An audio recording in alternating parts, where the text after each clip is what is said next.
Forecasting यानी कि पूर्वानुमान। आप सभी से ये क्वेश्चन तो ज़रूर पूछा गया होगा कि जब आप एग्जामिनेशन हाई स्कूल का या फिर इंटर का या फिर फर्स्ट सेकंड ईयर का एग्जामिनेशन देकर आए होंगे, तो घर पे आपके रिलेटिव ने ये ज़रूर पूछा होगा कि क्या लगता है कितने मार्क्स आ जाएँगे, कितने परसेंटेज आ जाएगा।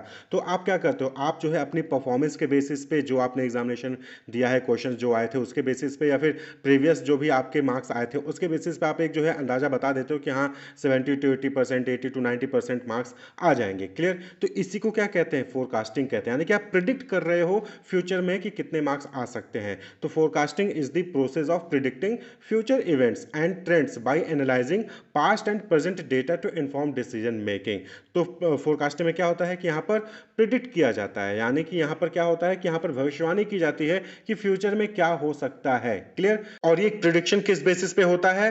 पास्ट डेटा जो होता है या फिर प्रेजेंट डेटा होता है उसको एनालाइज करने के बाद जो है फ्यूचर इवेंट्स को प्रिडिक्ट किया जाता है। क्लियर? जैसे कि सपोज की कोई कंपनी है, वो ये जानना चाहते हैं कि आने वाले दीपावली के टाइम पे कितना सेल हो सकता है उसके प्रोडक्ट का। तो ये जो है पिछले दीपावली पे कितना सेल हुआ था, उस डेटा के अकॉर्डिंग और प्रेजेंट जो कंज्यूमर की डिमांड चेंज हुई है, उसके बेसिस पे जो है वो प्रेडिक्ट कर सकता है कि आने वाली दीपावली में कितना जो है उसका सेल हो सकता है। क्लियर? तो पास्ट डेटा और प्रेजेंट डेटा के बेसिस पे हम फ्यूचर इवेंट्स को आइडेंटिफाई कर सकते हैं, प्रिडिक्ट कर सकते हैं। तो इसी को फोरकास्टिंग कहते हैं। यानी कि भविष्य में जो चीज़ होने वाली है, जो चीज़ अभी घटित नहीं है, उसको हम पहले से ही भविष्यवाणी उसके लिए कर लेते हैं, प्रिडिक्ट कर लेते हैं कि ऐसा हो सकता है। क्लियर? तो एग्जांपल के तौर पे जैसे कि हमने अभी बताया कि a retail business predicting customer demand for the upcoming holiday season to manage inventory. अब जो रिटेल बिजनेस है वो क्या करते हैं कि कोई हॉलिडे सीजन आने वाला है, कोई त्योहार आने वाला है, तो उस वक्त कस्टमर जो है ज्यादा प्रोडक्ट की डिमांड करता है। तो ऐसे में वो पहले से ही कस्टमर की डिमांड को प्रिडिक्ट कर लेते हैं और उसके अकॉर्डिंगली जो है अपने रिटेल शॉप पे वो जो है इन्वेंट्री को स्टोर करके रख लेते हैं। इन्वेंट्री यानी सामान को स्टोर करके रख लेते हैं, जिससे कि कस्टमर आए तो उसको वो खाली हाथ वापस ना जाना पड़े। क्लियर? इसी तरीके से है एक company forecasting its sales for the next quarter to set budget. यानी कि कंपनी है वो अगले तिमाही में उसकी कितनी सेल हो सकती है प्रोडक्ट की, वो उस चीज़ को फोरकास्ट करना चाहता है। तो प्रेजेंट डेटा और पास्ट डेटा के बेसिस पे वो अगले तिमाही में उसके प्रोडक्ट की क्या डिमांड होगी, कितना सेल होगा, वो फोरकास्ट कर लेता है। उसके बेसिस पे वो फिर बजट की तैयारी कर लेता है। क्लियर? अब सपोज कि 1000 यूनिट जो है हो सकता है कि नेक्स्ट तिमाही में 1000 यूनिट जो है वो सेल हो जाएगी कंपनी के। तो 1000 यूनिट बनाने के लिए पहले से ही कितना पैसा चाहिए, वर्किंग कैपिटल कितना चाहिए, कितना लेबर को पैसा देना होगा, कितना रॉ मटेरियल को परचेज करना होगा, वो सारा चीज़ पहले से ही तैयार करके रख लेता है। क्लियर? इसी तरीके से आपने वेदर फोरकास्टिंग तो सभी ने देखा होगा कि आपके पास मैसेज आ जाता है कि अगले 3 घंटे जो है बहुत तेज बारिश होगी, या फिर कल जो है ज़्यादा लगातार 3 दिनों तक बारिश हो सकती है, या फिर आप जो है खुद वेदर फोरकास्ट जो है गूगल पे जाके चेक कर लेते हो कि कल कितनी गर्मी रहेगी, टेम्परेचर कितना रहेगा। क्लियर? तो ये भी क्या है, ये फोरकास्टिंग है कि यानी कि आने वाले समय के लिए पहले ही आप जो है प्रिडिक्शन कर लेते हैं। तो फोरकास्टिंग, और ये जो है बहुत इंपॉर्टेंट टूल है प्लानिंग के लिए। Forecasting is a crucial planning tool. क्यों? क्योंकि it help managers to anticipate challenges, allocate resources efficiently, manage risk, optimise operation and strategise for both short term and long term business success. तो ये forecasting क्या है, एक important tool है planning का। अब देखिए होता क्या है कि फ्यूचर में क्या होने वाला है, जब आप इस चीज़ को पहले ही एंटिसिपेट कर लोगे तो आप उसके लिए पहले ही तैयारी कर लोगे ना। फ्यूचर में आपको लगता है कि कहीं पे इकोनॉमी जो है वो डाउन होने वाली है, या फिर कंज्यूमर का डिमांड चेंज होने वाला है, फिर कोई ऐसी नई टेक्नोलॉजी आने वाली है जिससे आपके सेल्स डाउन हो सकते हैं, तो आप पहले ही उस चैलेंजेस को फेस करने के लिए तैयारी कर लोगे। क्लियर? रिसोर्सेज को एफिशिएंटली एलोकेट करोगे। सेल बढ़ने वाली है तो और ज़्यादा जो है आप रॉ मटेरियल को परचेज करके रख लोगे। सेल घटने वाली है तो रॉ मटेरियल कम परचेज करोगे। क्लियर? ह्यूमन सोर्स की रिक्वायरमेंट हो सकती है, सेल बढ़ेगी तो ज़्यादा प्रोडक्शन करना पड़ेगा, तो ह्यूमन सोर्स की रिक्वायरमेंट पड़ेगी, तो उसके अकॉर्डिंग जो है आप रिसोर्सेज को एलोकेट करते हो, रिस्क को मैनेज करते हो। क्लियर? ऑपरेशंस को ऑप्टिमाइज करते हो, और शॉर्ट टर्म और लॉन्ग टर्म जो है दोनों के लिए, दोनों समय के लिए आप स्ट्रेटजीज बना लेते हो जिससे कि आपका बिजनेस सक्सेसफुल रहता है। क्लियर? तो इस तरीके से जो है फोरकास्टिंग वो हेल्प करता है। तो इसीलिए फोरकास्टिंग करना, आप कहीं भी देखें फोरकास्टिंग हर ऑर्गेनाइजेशन में होता है कि आगे कितनी डिमांड हो सकती है, उसके अकॉर्डिंगली जो है वो पहले ही तैयारी कर लेते हैं। क्लियर? तो इंपॉर्टेंस की बात करें, फोरकास्टिंग की इंपॉर्टेंस क्या है, तो सबसे पहला फाउंडेशन फॉर प्लानिंग। प्लानिंग का ये फाउंडेशन है। आप प्लानिंग करने वाले हो कि आगे आपको क्या करना है, तो उसके लिए पहले फोरकास्टिंग तो करनी पड़ेगी ना। तो planning deals with future action and it can not be done effectively without a reliable prediction of future condition. क्योंकि फ्यूचर में क्या करना है उसके लिए आप प्लानिंग करते हो, और फ्यूचर में क्या करना है इसके लिए आपको पहले फ्यूचर के बारे में पता तो होना चाहिए, तो प्रिडिक्शन करना पड़ता है फ्यूचर का। क्लियर? नेक्स्ट है एड्स डिसीजन मेकिंग, यानी कि यहाँ पर क्या है कि डिसीजन मेकिंग में हेल्प करता है। यानी कि जो है कितना रिसोर्स आपको रॉ मटेरियल परचेज करके रख लेना है, इस चीज़ को डिसाइड करना है तो पहले आपको फोरकास्टिंग करनी पड़ेगी कि फ्यूचर में कितना सेल होने वाला है।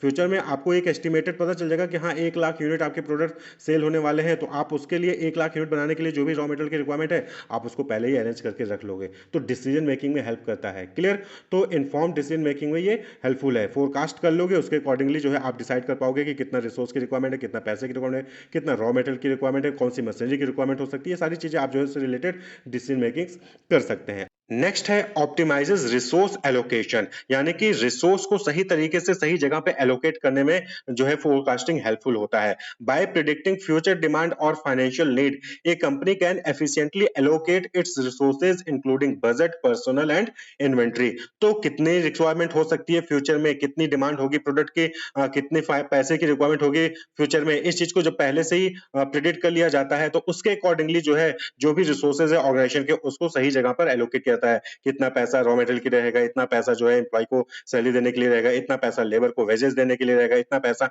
इतनी इन्वेंट्री हम पहले से स्टोर करके रख लेते हैं। तो ये सारी चीजों को एलोकेट करने में हेल्पफुल होता है। Manage risk. अब भाई आप फ्यूचर में होने वाली चीजों को पहले जब प्रेडिक्ट कर ले रहे हो तो जाहिर सी बात है कि आपको जो भी रिस्क होगा उसको आप आसानी से डील कर सकोगे। क्लियर? तो आगे चल के फ्यूचर में हो सकता है कस्टमर की डिमांड चेंज होने वाली हो, कोई नई टेक्नोलॉजी आ रही है जिससे आप जो है आपको खतरा है, तो इन सारी चीजों को पहले से ही जब आप फोरकास्ट कर लोगे तो उसके लिए अकॉर्डिंगली आप जो है कॉन्टिजेंसी प्लान या फिर उस प्रॉब्लम से डील करने के लिए जो है आप प्लान तैयार करके रख लोगे, जिससे कि बिजनेस के ऊपर कोई भी नेगेटिव इंपैक्ट नहीं पड़ेगा। क्लियर? इसी तरीके से है एचआरएम। आपने ये देखा होगा, ये जो मैनेज रिस्क वाला सिचुएशन हमने बताया, इसमें बहुत सारी ऐसी कंपनीज हैं जो रिस्क को मैनेज नहीं कर पाई, वो फ्यूचर को फोरकास्ट नहीं कर पाई सही तरीके से और वो कंपनी डूब चुकी है।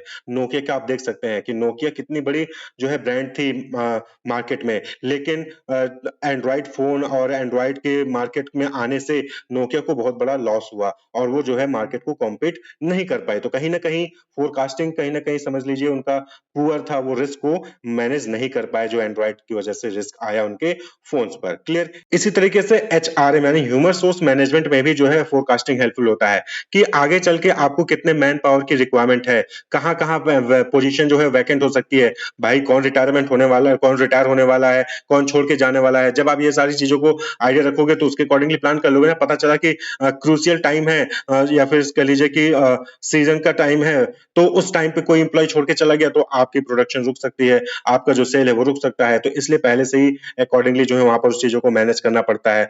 फाइनेंशियल मैनेजमेंट, पैसों की कितनी रिक्वायरमेंट हो सकती है इन फ्यूचर, ठीक है, उसके रिगार्डिंग बजट को तैयार करना, फ्यूचर रेवेन्यू को एस्टिमेट करना कि फ्यूचर में कितना रेवेन्यू आ सकता है, उसके अकॉर्डिंगली प्लान करना। तो ये सारी चीजों को जानने के लिए फोरकास्टिंग जरूरी हो। तो फाइनेंस को मैनेज करने के लिए भी फोरकास्टिंग जरूरी होता है। मार्केट कॉम्पिटिटिवनेस, मार्केट में अगर आपको कॉम्पिटिटर के आगे रहना है, कॉम्पिटिटिव एडवांटेज पाना है, तो उसके लिए भी फोरकास्टिंग करना पड़ता है। क्लियर? कि मार्केट में क्या चेंजेस होने वाले हैं, कस्टमर की प्रेफरेंसेस क्या है। क्लियर? ये सारी चीजें जो है आपको फोरकास्ट करनी पड़ती है, कंपनीज को फोरकास्ट करनी पड़ती है, क्योंकि उसी के अकॉर्डिंग जो है अपने प्राइसेस में चेंजेस करेंगे, प्रोडक्ट को इंप्रूव करेंगे या फिर कोई नया बिजनेस अपॉर्चुनिटी को जो है आइडेंटिफाई करेंगे। भाई पता चला कि कॉम्पिटिटर प्राइस डिक्रीज करने वाला है फ्यूचर में, तो आपको भी उसके अकॉर्डिंग डिक्रीज करना पड़ेगा। कंपटीटर जो है आपका प्रोडक्ट में कुछ चेंजेस करने वाला है, तो आपको भी जो है कुछ ना कुछ वहां पर मॉडिफाई करना पड़ेगा, तभी तो आप कॉम्पीट कर पाओगे। तो मार्केट कॉम्पिटिटिवनेस के लिए भी जो है फोरकास्टिंग जरूरी है। अब हम बात कर लें फोरकास्टिंग प्रोसेस की, यानी कि प्रोसेस ऑफ फोरकास्टिंग की, कि कैसे क्या क्या स्टेप्स होते हैं फोरकास्टिंग करने के लिए। क्लियर? तो सबसे पहली चीज, डिफाइन द ऑब्जेक्टिव, यानी कि आपको फोरकास्ट किस चीज के लिए करना है और कितने समय के लिए करना है। Clearly state what is to be forecasted and for what time horizon. Short term के लिए फोरकास्ट करना है, मीडियम टर्म के लिए यानी कि 1 से 3 साल के लिए फोरकास्ट करना है, या फिर 5 साल से ज़्यादा के लिए फोरकास्ट करना है। तो 1 साल से कम के लिए करना है तो शॉर्ट, 1 से 3 या 5 के लिए करना है तो मीडियम, 5 से ज़्यादा के लिए करना है तो लॉन्ग टर्म। क्लियर? तो किस चीज़ के लिए फोरकास्ट करना है और कितने समय के लिए फोरकास्ट करना है, पहले इस चीज़ को जो है आप सेट कर लीजिए। क्लियर? उसके बाद select the items to forecast, यानी कि किन किन चीज़ों के लिए फोरकास्ट करना है। न्यू प्रोडक्ट के लिए रिसोर्स क्या चाहिए होगा। क्लियर? कितना न्यू प्रोडक्ट का सेल हो सकता है, कितनी रिसोर्सेज की रिक्वायरमेंट हो सकती है, या फिर रेवेन्यू कितना आने वाला है। इस तरीके से जो है आइटम्स को भी जो है आपको वहाँ पर सेलेक्ट करना पड़ेगा। उसके बाद फिर जो भी आइटम्स आपको, जिन भी आइटम्स के लिए फोरकास्टिंग करनी है, उससे रिलेटेड डेटा कलेक्ट कर लिए। इंटरनल इंटरनल सोर्स से, एक्सटर्नल सोर्स से हिस्टोरिकल डेटा को इनको कलेक्ट करके फिर एक फोरकास्टिंग मेथड का इस्तेमाल किया जाता है फोरकास्ट करने के लिए। जैसे डेल्फी मेथड हो गया, हिस्टोरिकल एनालॉजी हो गया, सेल्स फोर्स ओपिनियन मेथड हो गया, एक्सपर्ट ओपिनियन मेथड हो गया, मूविंग, ये जो क्वांटिटेटिव मेथड में moving average method, linear regression, exponential method, तो ये क्वालिटेटिव और क्वांटिटेटिव मेथड होते हैं जिनको हमने ऑलरेडी डिस्कस कर लिया है। तो उस मेथड का इस्तेमाल करके फोरकास्ट किया जाता है। क्लियर? डेटा और डिफरेंट फोरकास्टिंग मेथड का इस्तेमाल करके फोरकास्ट किया जाता है। तो जब एप्रोप्रिएट मेथड का इस्तेमाल करके डेटा को एनालाइज करते हैं तो हमें फोरकास्टेड रिजल्ट जो है वो मिल जाता है। क्लियर? और उस फोरकास्टेड रिजल्ट के अकॉर्डिंग जो है हम वहां पर क्या करते हैं, सारी प्लानिंग करते हैं। प्लानिंग करने के बाद आपको वेरीफाई और रिव्यू भी करना होता है। तो यहां पर क्या करते हैं हम कि जो भी हमने फोरकास्ट किया था और जो भी एक्चुअल में हुआ है उन दोनों को कंपेयर करते हैं। अगर सारी चीजें सही थी तब तो ठीक है, लेकिन अगर कहीं डिस्क्रिपेंसीज थी तो उस केस में फिर जो है हम उसमें चेंजेस करते हैं, या तो डेटा चेंज करेंगे या तो फोरकास्टिंग का मेथड जो है वो चेंज करेंगे। क्लियर? तो ये फोरकास्टिंग प्रोसेस होता है। तो सबसे पहले ऑब्जेक्टिव क्या है और किस टाइम होरिजन के लिए जो है आप फोरकास्टिंग करने वाले उसको डिसाइड करना है। फिर कौन कौन से आइटम को फोरकास्ट करना है उसको डिसाइड करना है। फिर उससे रिलेटेड डेटा को कलेक्ट करना है, इंटरनल सोर्सेज से, एक्सटर्नल सोर्सेज से, हिस्टोरिकल डेटा से। फिर उसके बाद जो है एप्रोप्रिएट फोरकास्टिंग मेथड का इस्तेमाल करना है, क्वांटिटेटिव या फिर क्वालिटेटिव। इसका जो डिफरेंट मेथड है उसका इस्तेमाल करके डेटा को एनालाइज करना, फिर फोरकास्टेड रिजल्ट आ जाएगा और उसके अकॉर्डिंग जो है फिर आपको जो है वहां पर प्लानिंग कर लेनी है। और फिर जब वो टाइम, जिस भी टाइम पीरियड के लिए आपने फोरकास्टिंग की थी, जब वो टाइम पीरियड ओवर हो जाता है तब आपको जो है एक्चुअल जो हुआ और जो आपने फोरकास्ट किया था उसको कंपेयर भी करना है, जिससे कि आप एनालाइज कर सकें, इस चीज को समझ सकें कि जो भी आपने फोरकास्ट किया था क्या वो एप्रोप्रिएट था, अप टू मार्क था। अगर नहीं था तो फिर आपको जो है मेथड में कहीं ना कहीं कुछ चेंजेस करने पड़ेंगे, जिससे कि आगे चल के और अच्छे से आप फोरकास्टिंग कर सकें, एक्यूरेटली फोरकास्टिंग कर सकें। Clear? Wish you all the best, keep watching.